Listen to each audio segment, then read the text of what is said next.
Jumpa lagi Simpanisen dalam program podcast dari Simpan. Hari ini kita akan bicara tentang jaminan hari tua dan jaminan pensiun. Jadi buat teman-teman Simpanisen yang saat ini bekerja, mungkin sudah mengerti apa yang disebut dengan JHT, jaminan hari tua, dan apa yang disebut dengan jaminan pensiun. Bahkan mungkin ada di antara kita yang kemudian mulai periksa mulai periksa BPJS Tenaga Kerja, kemudian mulai periksa lagi akunnya, dan dihitung-hitung jumlahnya sudah ada berapa. Kira-kira seperti itu, kita akan membicarakan hal itu. Apakah jaminan hari tua kita dan jaminan pensiun kita sudah cukup untuk memenuhi kebutuhan pensiun? Nah, saat ini di studio sudah ada narasumber yang memang berkecimpung dalam dunia pengelolaan pensiun. Narasumber masih sama, founder of Simpan, Bapak Tondi Suradireja. Halo Pak Tondi. Halo. Gimana kabarnya Pak? Baik, alhamdulillah. Baik. Syukur. Amin. Ya. Oke, Simpanisen saat ini kami informasikan bahwa kami ini sudah lewat prokes ya. Dan saat ini kami akan tetap memakai masker selama acara ini berlangsung karena kita ada di ruangan tertutup. Jadi di indoor Pak Tondi, jadi sebaiknya kita menggunakan masker. Dan semua yang terlibat di dalam acara ini, semua juga menggunakan masker dan tetap mentaati prokes. Saya ingin tanya ke Pak Tondi dulu Pak, sebelum kita masuk kepada tema inti kita jaminan hari tua dan jaminan pensiun itu Pak. Sebenarnya kalau kita bicara tentang pensiun, pensiun itu apa sih Pak menurut Bapak? Pensiun itu apa? Kemudian usia pensiun itu di kisaran usia berapa Pak? Oh gitu. Ini menurut saya atau yang berlaku umum nih kira-kira Pak Raymond? Berlaku umum dan menurut Bapak gitu. Kalau saya begini, karena saya dibesarkan di keluarga pegawai negeri ya Pak Raymond ya. Jadi pensiun buat kita zaman dulu ya itu adalah akhir ya. Jadi ends. Jadi kita bekerja dari muda sampai kemudian mencapai usia tertentu ya, terus kemudian pensiun. Setelah itu selesai, tidak bekerja lagi. Jadi seperti itu. Nah, itulah yang dinamakan pensiun kalau pemahaman kita mengikuti pemahaman zaman-zaman dulu sebelumnya ya. Dulu lah sebelumnya gitu ya. Makanya orang tua saya juga, terutama ayah saya tuh selalu bilang di antara anak berdua papa gitu ya harus satu jadi pegawai negeri katanya. Kenapa? Katanya kan begitu ya. Ditanya kenapa? Ya alasannya supaya dapat pensiun. Jadi kalau dulu begitu Pak. Akhir lalu kemudian mendapatkan pensiun. Mendapatkan bulanan lah. Nah, seperti itu. Tapi Pak Raymond, sekarang udah beda. Beda zaman Pak Raymond. Beda zaman, beda pemahaman gitu ya. Sekarang kalau menurut saya pensiun sendiri sudah bergeser nih. Dari pemahaman sebagai akhir ya menjadi sebagai awal atau means atau cara gitu ya. Jadi pensiun tidak lagi dipersepsikan sebagai akhir dari suatu pekerjaan gitu ya, tetapi dipersepsikan sebagai yuk kita mulai sesuatu yang baru. Yang baru sudah berakhir, yang lama sudah berakhir. Yuk kita mulai sesuatu yang baru ya. Jadi makanya kalau dulu ya pensiun itu dipersepsikan untuk mempersiapkan tabungan ya, kita persiapkan tabungan untuk misalnya hari tua nanti. Sekarang pensiun macam-macam ya, jadi yang dari akhir sebagai ends gitu, sekarang sebagai means, cara atau mulai sesuatu. Lagi dengan zaman keterbukaan seperti sekarang ini ya, orang pemahamannya udah macam-macam, pengennya udah macam-macam gitu. Nggak mau dia pensiun diem di rumah ngurus cucu gitu, ngurus tanaman atau apapun lah gitu ya, nggak ngurus atau mungkin nggak ngurus apa-apa gitu ya. Lalu kemudian nunggu bulanan gitu, nggak mau. Oke. Pak Tondi, karena itu dari apa yang Bapak jelaskan, memang zaman sudah berubah. Bahkan ada orang yang kemudian berusaha untuk apa yang disebut dengan pensiun dini gitu Pak. Jadi belum waktu pensiun dia sudah mengambil pensiun. Nah, ini tren-tren seperti ini kan banyak bermunculan akhir-akhir ini, banyak, Pak. Betul, banyak sekali gitu. Iya. Ya, masih untung setelah pensiun dini gitu. Iya. Banyak yang memang baru beberapa tahun bekerja dia sudah mau keluar karena dia pengen mengejar mimpi. Nah, itu yang kebelet-kebelet, Pak. Oke. Kebelet-kebelet. Jadi udah nggak sabar karena mungkin kalau bekerja di suatu institusi kayak kita bekerja di Indolife gitu. Iya. Kan harus mengikuti aturan-aturan yang ada, Iya. gitu ya, yang ditetapkan oleh perusahaan ya. Life yang ditetapkan oleh perusahaan. Tapi kalau misalnya dia sendiri kan mungkin dia lebih leluasa geraknya. Jadi itu yang kebelet-kebelet ya silahkan saja. Yang penting sudah ada persiapan finansialnya. Sekarang ya semuanya ya butuh finansial. Iya.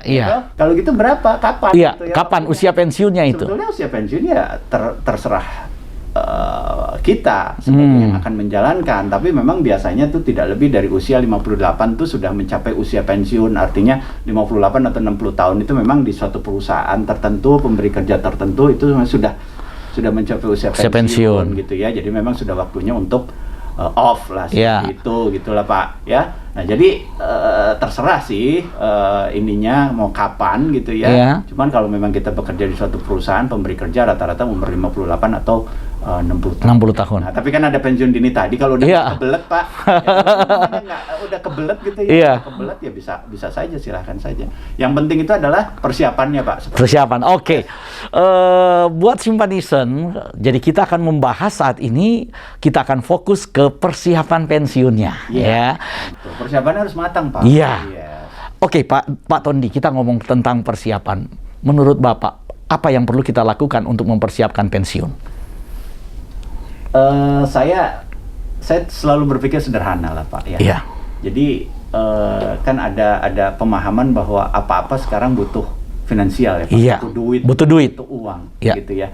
Jadi ya secara sederhana yang harus disiapkan itu. Oke. Ya, bagaimana kita mengejar mimpi kita kalau kita misalnya tidak memiliki persiapan finansial finansial. Ya, dan pastikan itu ada gitu. Caranya seperti apa ya itu tadi. Kita harus melakukan perencanaan keuangan untuk mencapai suatu tujuan tertentu di masa depan. Gitu ya. Perencanaan keuangan paling sederhana itu apa sih, Pak? Gitu. Ya menyisihkan dari pendapatan kita sehari-hari. Dengan instrumen apa? Macam-macam kok kita sisihkan pendapatan kita sisihkan uang bulanan kita, lalu kemudian itu kita kembangkan atau mungkin ditaruh saja di laci atau ditaruh di bawah tempat tidur, itu is okay gitu. Yang penting adalah rencana kita untuk menyisihkan itu ya. Disiplin itu juga penting gitu. Nah, yang kedua ketiga tentunya kesehatan lah, Pak. Kesehatan itu penting. Menyisihkan pendapatan, punya duit tapi nggak sehat mau ngapain? Habis duitnya untuk biaya kesehatan, betul Pak. Bukan duit buat yang ada bukan pensiun sejahtera itu. Yang ada pensiun gimana itu kalau misalnya kayak begitu kan kondisinya? Ya pensiun sekarat, Pak. Pensiun sekarat gitu loh. Ya kan kita nggak mau seperti itu. Oke. Yang mau kita itu adalah ya kita bisa memanfaatkan waktu pensiun kita sebaik-baiknya. Jadi selain kita mempersiapkan kebutuhan finansial di masa depan, ya kitanya juga harus sehat. Sehat, Pak Remon. Gitu. Nah, hidup sehat tuh bisa menghemat loh. Jadi setidaknya nanti bisa sisihkan lebih banyak. Nah, yang ketiga itu berpendidikan. Berpendidikan itu sebetulnya kan ada formal non formal lah. Ada yang formal itu baca tulis menghitung, ya memang itu harus bisa. Lalu kemudian yang kedua mau belajar, Pak. Ya, kita kan pada saat kita berhenti dari suatu tempat bekerja kemudian memulai sesuatu yang baru gitu ya, itu kita harus terbuka pikiran kita. Kita harus mau belajar terhadap suatu hal yang baru gitu ya. Harus ada ilmu baru gitu, Pak. Ilmu baru. Ya, baca referensi dan segala macam, lihat bagaimana orang melakukan gitu. Sekarang kan banyak, Pak. Ya, gara-gara pandemi ini kan banyak orang kemudian terkena pengurangan gitu. Tapi dia bisa survive. Saya kemarin bahkan saya baru baca artikel mengenai jualan belatung. Jualan belatung. Belatung pun sekarang punya harga. Kenapa? Itu ternyata itu bisa mengurangi sampah organik, Pak. Jadi sampah organik itu supaya tidak bau dan segala macam. Sekarang kan di mana-mana menumpuk tuh sampah. Ya di pembuangan sampah. Nah, itu ternyata dia menggunakan belatung untuk mengurai gitu. Mengurai sampahnya. Itu aja bisa jadi harga. Kita nggak tahu. Nah, itu kan berarti kita belajar sesuatu hal yang baru. Kita open to to new adventure gitu ya. Nah itu yang saya sebut sebagai pendidikan. 3 hal itulah, siapin duit, yang pastiin kalau kita sehat, ya, dan pastiin kita mau belajar, pasti survive. Pak Ton, Pak. Sebagai pekerja kita kan di cover oleh undang-undang dengan jaminan hari tua atau JHT dan JP, jaminan pensiun, Pak. Apakah JHT dan JP ini cukup ketika kita pensiun nanti, Pak? Untuk masa hidup selama pensiun itu, Pak. Ini kaitannya sama BPJS berarti ya? Ya, BPJS, betul, Pak. Tapi bukan budget pas-pasan gaya sosialita ya, Pak ya? Bukan, Pak. Ini BPJS beneran. Budget pas-pasan gaya sosialita itu udah pasti nggak cukup, Pak. Nggak cukup. Jadi kalau mengharapkan BPJS untuk mencukupi gaya sosialitanya, nggak akan cukup. Nggak akan cukup. Mantap nih, Pak. Itu udah rule of thumb-nya seperti itu. Jadi udah basic pemahamannya begitu. Ya. Karena JHT ini kan hanya 5,6% kalau nggak salah ya. 5,7%. Ya 5,7%. Lalu kemudian JP itu hanya 3%. Jadi ada komposisi dari pemberi kerja, terus kemudian ada komposisi dari karyawan sendiri gitu ya. Nah, unfortunately gitu JHT itu bisa diambil, Pak, pada saat Bapak misalnya berhenti dalam satu di perusahaan walaupun dia belum mencapai usia pensiun tertentu, gitu, belum mencapai usia tertentu gitu, masa depan. Nah, itu yang menurut saya juga faktor yang membuat JHT sama JP ini tidak akan cukup kalau menurut saya. Jadi faktor karena diambil ya pada saat dia berhenti di suatu tempat seharusnya diteruskan saja gitu. Dia Pak Raymond berhenti dari misalnya satu perusahaan. Kemudian di perusahaan tersebut yang sebelumnya nih Pak Raymond punya JHT sama JP ya. Bagus, berarti fasilitas employee benefit-nya. Lalu kemudian bekerja di Indolife juga dapat gitu. Ya, diteruskan saja, jangan kemudian berhenti terus kemudian diambil. Nah, itu faktor satu, Pak. Ya, membuat itu tidak cukup. Lalu kemudian faktor kedua JP. Apalagi sama saja karena persentase iurannya pun lebih kecil dari JHT. Tapi anyway gitu, Pak. Dengan adanya JHT dan JP setidaknya kita mempersiapkan sesuatu lah untuk masa depan. Ya, kita mempersiapkan sesuatu untuk masa depan dan itu dipaksa oleh undang-undang gitu ya. Makanya karena itu sifatnya wajib gitu ya. Jadi ada komposisi pemberi kerja dan ada komposisi dari karyawan itu. Ditambah lagi sekarang kan ada undang-undang ketenagakerjaan ya, Pak ya, yang direvisi di Undang-Undang Cipta Kerja ini, Omnibus Law, yang memang mewajibkan pesangon bagi pemberi kerja. Jadi nanti kalau itu semua nggak diambil nih, Bapak pada saat nanti pensiun dari suatu perusahaan, Bapak dapat JHT, ya, lalu kemudian Bapak dapat JP, jaminan pensiun, ya. Lalu kemudian Bapak juga akan dapat pesangon, ya, yang dihasilkan dari mana? Dari perkalian masa kerja Bapak. Maksimum itu sekitar 25,75 sekarang dari gaji terakhir Bapak. Ya. Nah, itu semua digabungkan, ya, misalnya digabungkan dapat sekian jumlahnya gitu. Ditanya, Bapak kan tanya ke saya cukup atau enggak gitu dengan mendapatkan jumlah seperti itu. Saya selalu bilang seperti ini, Pak Raymond, cukup atau tidak tergantung dari gaya hidup Pak Raymond. Gitu ya, tentunya seperti itu. Tapi kalau kita lihat dari kita ukur nih, Pak, dari gaji kita terakhir, ya misalnya Pak Raymond bekerja di Indolife sudah 25 tahun, terus gaji meningkat pada saat akhir pensiun gaji Pak Raymond taruhlah misalnya berapa? 10 juta taruhlah ya. Ngitungnya gampang, saya tahu gaji Pak Raymond udah jauh lebih besar daripada itu. Amin. Oke, itu aja contoh lah ya. Contoh aja. Nah, berarti total semua gitu ya, kita dari JHT, JP dan pesangon itu kita gabungkan. Nah, dibagi 10 juta, berapa tahun tuh? Ya kan nggak mungkin, Pak. Bapak punya gaji pada saat mau pensiun 10 juta. Tiba-tiba Bapak hidup dengan standar gaji 2 juta. Iya. Ya, berarti itu turunnya kan luar biasa drastis. Nah, itu, Pak. Jadi memang tergantung dari gaya hidup kita. Gampang kok ngitungnya.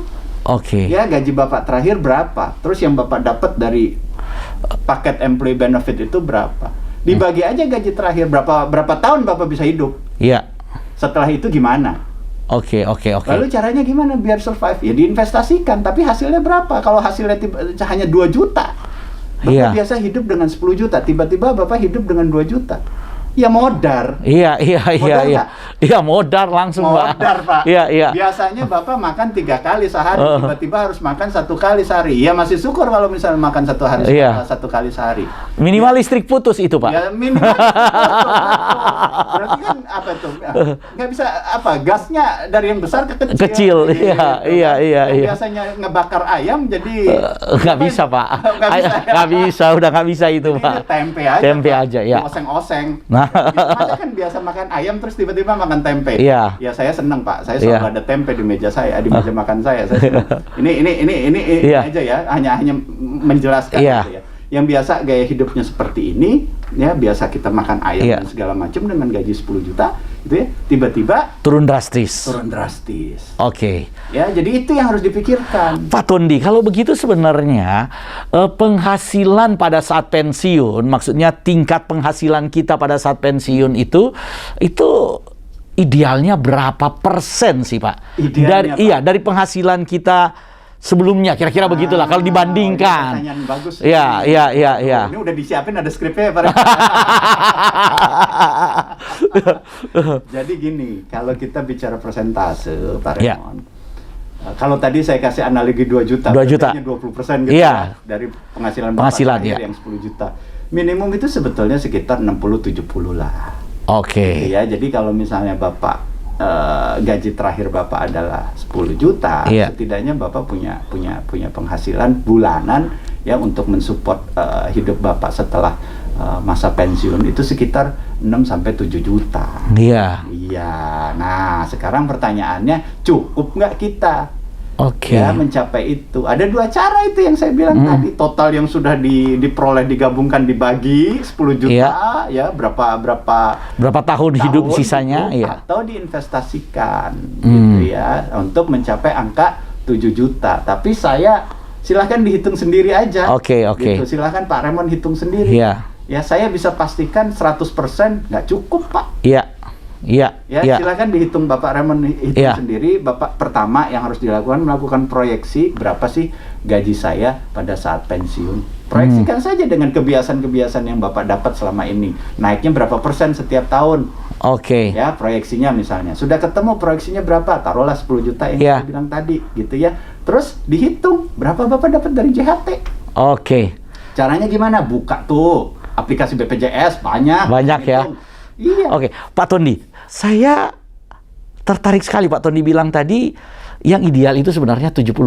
60-70% itu sudah cukup untuk memenuhi lah. Walaupun gaya kita turun, tapi nggak kemudian turunnya sampai hancur lah, kira-kira begitu, Pak. Nah, nyelam gitu ya. Sampai nyelam, sampai tenggelam gitu, Pak. Kelelep. Nggak mau hidup lagi. Itu. Nah, untuk memenuhi itu gimana caranya, Pak? Ya, kan harus kita pikirkan dari sekarang gitu, Pak. Pertama ya, Pak, ya itu tadi yang saya bilang. Proyeksiin dulu deh. Proyeksiin, setelah kita proyeksiin gaji kita berapa, lalu kemudian kita hitung. Yang kita hitung itu ada 3 komponen. Dari JHT dapatnya berapa? Ya. Lalu kemudian dari JP, dari jaminan pensiun dapatnya berapa? Lalu kemudian yang ketiga, Pak, dari pesangon dapatnya berapa? Ya, setelah itu kita punya semua, gitu ya. Lalu setelah kita proyeksikan dan punya semua, yang saya bilang tadi, JHT sama JP silahkan proyeksikan sendiri melalui aplikasi BPJS. Banyak kok itu, silahkan download lalu kemudian aplikasi. Lalu kemudian hitung gitu ya. Terus kemudian untuk pesangon yaitu kalau misalnya maksimum artinya di atas 25 tahun masa kerja itu sekitar 25,75 lah dikali gaji terakhir. Total semua sudah gitu ya, benar kata Pak Raymond, dihitung ya, dibagi berapa lama nih kita bisa hidup ya. Lalu kemudian dihitung kalau misalnya kurang, bukan misalnya sih sebetulnya, silahkan dihitung sendiri gitu ya. Itu memang selalu kurang sih Pak Raymond. Iya. Itu rata-rata itu JHT pesangon sama JP itu hanya bisa sekitar 30-35% lah, atau kurang dari 40% sedikit lah dari TPP kita gitu ya pada saat kita pensiun. Jadi kalau kita misalnya 70% masih ada shortfall yang harus kita penuhin sekitar 30%. Nah kan yang itu ya Pak ya. Yang 30% ini gimana nih caranya? Ya memang mau nggak mau Pak harus menabung secara sukarela. Ya mau nggak mau harus menabung secara sukarela. Kalau kita sudah mengetahui bahwa employee benefit yang kita dapatkan nanti itu ternyata tidak cukup, Mm-mm. ya makanya itu kita harus proyeksiin dari sekarang. Iya. Tidak cukup nanti ke depannya, berarti dari sekarang kita harus mulai menyisihkan pendapatan. Oke. Karena untuk mendapatkan angka 60-70% itu nggak gampang loh. Iya. Kalau- Jangan sampai kita kehilangan momentum, Pak. Ya, Iya. banyak orang begini. Begitu mulai kerja usia 25 tahun, Iya. ntar aja deh. Oh, Ya, gue nabungnya iya. pas udah umur 30 tahun atau pas udah karirnya udah lebih Iya. bagus. Gitu ya. 30 tahun lewat. Iya. 30 tahun menikah, Pak. Ya, Oh ya, betul. aduh harus biaya uang menikah dulu nih. Uang menikah dulu, akhirnya Nanti pakai tabung dulu. jangan dulu gitu. Nah, Iya. Nanti setelah menikah punya anak, Pak. Iya. Ya, waduh biaya melahirkan dulu. Iya. Setelah punya anak, Biaya sekolah. biaya sekolah dulu. Iya. Ya, tiba-tiba udah 40 tahun, Pak. Anak Betul. di SMP. Belum Iya. mulai-mulai juga menabung. Nah, Iya. kalau misalnya usia pensiunnya 60 tahun, berarti kan cuma 20 tahun lagi waktu Iya, kita persiapan. untuk menabung persiapan. Cukup atau enggak itu waktu segitu? Makanya kalau ditanya, saya selalu ditanya, kapan sih sebetulnya waktu yang terbaik untuk menabung? Ya pada saat kita mulai bekerja. Iya. Usia berapa itu? Ya usia 25 tahun. Kan gitu ya. Iya. Pak, ya? Dan pastikan porsi-porsinya benar nih. Iya. Gitu. Kalau memang porsinya untuk persiapan hari tua, yaitu tadi jangan dipakai beli mobil, Iya. jangan dipakai beli motor, Iya. jangan dipakai beli gadget tuh, Pak. Iya. Sekarang kan kalau nggak setiap tahun ganti gadget kayak nggak BPJS. Iya, gitu iya, loh. Pak. Gitu Iya, ya, iya, Pak, Pak. ya. Maksudnya Nggak itu gaya gitu, Pak ya. Iya, Pak. gitu, Nah. ya, Pak ya. Nah, kayak gitulah, Pak ya. Jadi memang kita lihat dulu deh, proyeksiin semua itu berapa sih saya akan dapat. Oke. Rata-rata sekitar 30 sampai 35%. 30. Pak. Oke, jadi apa yang disampaikan oleh Pak Tondi tadi ini akan menjadi sebuah sebenarnya ilmu yang sangat berguna buat kita, bahwa untuk persiapan waktu pensiun semakin cepat kita mempersiapkan itu akan semakin baik. Yes. Karena kita punya waktu yang panjang sebenarnya untuk menabung dan kita bisa merencanakan ya, Pak ya. Ya. Pak Tondi, apa sebenarnya trik atau tips dari Bapak supaya kita disiplin menabung, Pak? Jadi nggak terpengaruh dengan hal-hal seperti itu, bahwa kita komitmen untuk mempersiapkan masa depan kita. Ada tips nggak dari Bapak nih? Itu memang paling susah, Pak. Iya. Ya. Semua ahli perencanaan keuangan kalau ditanya gitu ya, Iya. tips menabung gitu, Iya. itu memang paling susah. Pasti yang diajarin itu ya harus disiplin, harus melihat masa depan gitu Iya. ya, dan kita harus komitmen terhadap masa depan gitu. Itu Iya. memang suatu hal yang sangat-sangat sulit. Saya Iya. memahami itu sebagai seorang manusia gitu ya. Iya. Tetapi memang, Pak, kita tidak punya pilihan lain ya. Oke. Artinya memang mau nggak mau. Makanya kan kita harus mulai dari proyeksi keuangan itu tadi. Iya. Kita nih mau seperti apa sih nanti pada saat kita pensiun, lalu kemudian apa yang kita punya nih ya dari perusahaan itu sudah mencukupi atau tidak. Iya. Ya, nanti kalau enggak ya berarti memang harus ditutupi dari sukarela, secara sukarela dari pribadi, Pak. Iya. Pendapatan pribadi harus kita sisihkan lagi. Mau nggak mau memang seperti itu. Karena kalau kita bicara disiplin ya, itu tergantung diri kita masing-masing, Iya. Pak. Gitu. Yang kita bisa lakukan sekarang adalah kalau memang tahu bahwa kitanya nggak disiplin, setidaknya anak kita didik untuk berdisiplin Iya. dari kecil gitu ya, Pak ya. Dari kecil dulu kalau orang tua saya selalu tuh kalau saya mau sesuatu harus menabung dulu. Iya. Ya udah kamu nabung dari uang bulanan yang dikasih gitu ya. Jadi kita betul-betul memang terbiasa, Pak. Iya. Untuk menabung. Itulah memang yang secara data statistik kita memang tingkat kebiasaan kita menabung itu masih cukup rendah ya, Oke. Pak ya, di Indonesia gitu. Jadi memang ya mau nggak mau sekarang itu kalau memang kita mau sejahtera, kita mau setidaknya memenuhi kebutuhan finansial kita di masa depan, ya memang kita harus sisihkan dari sekarang. Oke, Pak. Sedikit-sedikit. Juga mungkin gini, Pak ya, kadang-kadang kita pengennya cepet-cepet cepet gede gitu ya. Iya. Padahal sebetulnya misalnya kita 10.000 setiap hari dulu deh. Iya. 10.000 itu kalau kita bandingkan dengan kalau kita pergi ke mall itu untuk Iya. parkir aja sudah sekitar 15 sampai 20 20.000, iya. ya tahu 10.000 dulu sehari. Atau kalau misalnya nggak bisa 10.000 sehari ya, berarti 300.000 itu ya 5.000 dulu sehari. 5.000 less than your parking ticket gitu loh Pak ya. Jadi 5.000 sehari. Nah itu biasanya nggak kerasa. Itu apalagi kalau yang duit kembalian gitu kan ditaro di itu nggak kerasa gitu ya. Ya udah coba deh mulai dari situ, kita biasakan diri kita. Tips saya begitu Pak. Ya, jadi kita biasakan diri kita. Pak Ton, sekarang saya ingin tanya tentang tempat menabung nih Pak. Kalau kita menabung di bank, ini kan sekarang semuanya online Pak. Apalagi selama pandemi ini, belanja juga online. Tawaran-tawaran juga, iklan-iklan, promo-promo untuk online itu kan banyak sekali Pak. Jadi kalau kita menabung di bank, kita kemudian punya mobile banking, dengan mudah sekali itu Pak. Tiba-tiba sudah belanja ini, belanja itu, belanja ini, belanja itu, uang tabungan habis gitu Pak. Nah, menurut Bapak untuk mempersiapkan masa depan ini, kemana kita harus menabung Pak? Supaya aman gitu Pak, safety gitu, nggak bisa kita tarik-tarik begitu Pak. Oh iya, ya memang platformnya banyak sih macam-macam ya Pak ya. Ditarik atau enggak itu kan persoalan masalah disiplin ya. Kalau kita disiplin sebetulnya nabung di mana saja memang oke saja, gitu, nggak ada masalah. Jadi persoalan kan kalau misalnya kita tidak disiplin, ya kita pergi ke mall gitu ya, dan sekarang kan tabungan semuanya bisa diakses melalui mobile banking Pak. Ya. Nah itu memang ya itu istilahnya menggoda sekali. Gitu Nah memang pilih Pak, kalau kita memang untuk pensiun itu kan jangka menengah dan jangka panjang, kita pilih platform-platform yang memang bisa melindungi tabungan kita, dalam artian melindungi dari diri kita sendiri, gitu ya, melindungi dari diri kita sendiri dan memang secara institusi memang sudah aman.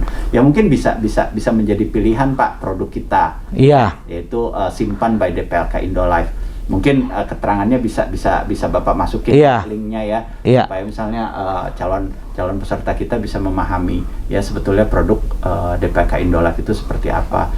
Terus kemudian tadi saya bicara mengenai proyeksi Pak, kita juga kalau nggak salah kan punya penjelasan Pak mengenai TPP ya, mana kita menghitung. Jadi juga coba linknya nanti dimasukin dimasukkan ke dalam podcast kita ini supaya nanti teman-teman di luar sana yang jadi audiens kita bisa setidaknya memahami apa sih sebetulnya yang kita bicarakan dan bagaimana kita menghitungnya seperti itu. Gitu sih Pak Raymond. Jadi Simpanisen, kami ingin beritahukan bahwa dalam acara podcast ini kita sedang bicara tentang jaminan hari tua dan kemudian mempersiapkan pensiun. Dan di aplikasi Simpan ini adalah bagian dari bagaimana kita mengedukasi sebenarnya supaya kita tetap disiplin menabung. Dan lewat aplikasi ini semuanya dipermudah. Jadi aplikasi ini mempermudah kita untuk mempersiapkan waktu pensiun kita di masa depan. Jadi buat Simpanisen atau calon Simpanisen yang ingin tahu Simpan itu seperti apa, silakan di-download aja dulu kemudian dipelajari. Dan Pak Tondi bilang tadi di situ ada proyeksi. Jadi ada fitur kalkulator di mana kita bisa memproyeksikan. Jadi kalau kita menabung begini, kita akan dapat berapa, dan kemudian pengembangan investasinya ada berapa. Jadi ada semua di situ ya Pak ya. Nanti digabungin nih. Gabungin semua dengan yang BPJS tadi yang Pak Raymond sebutkan, termasuk pesangon, berapa kita dapat. Gitu Pak. Pak Tondi, kita sangat dibatasi oleh waktu ya. Mungkin di lain waktu kita akan bicara tentang produk-produk DPLK lainnya. Karena DPLK itu banyak sebenarnya produk-produknya gitu ya. Karena memang dia adalah lembaga khusus untuk mempersiapkan pensiun. Gitu ya Pak ya. Jadi kalau mau menabung sebenarnya memang pemerintah menyiapkan lembaga khusus untuk kemudian mengelola keuangan untuk pensiun gitu ya. Jadi buat Simpanisen yang tertarik untuk mengetahui produk-produk DPLK itu apa saja, itu bisa searching aja atau mungkin kunjungi website dari Simpan ya. Jadi buat Simpanisen yang mengikuti acara ini jangan lupa ya di-subscribe YouTube kita, kemudian di-follow akun Instagram, akun Facebook, dan akun media sosial kita yang lainnya. Karena di situ Simpanisen akan mendapatkan banyak sekali informasi lain. Sampai jumpa di waktu yang akan datang dan semoga Anda bisa mulai menabung hari ini. Selamat menabung buat kita semua supaya kita bisa mempersiapkan masa depan yang mapan ya. Siap mapan di masa depan.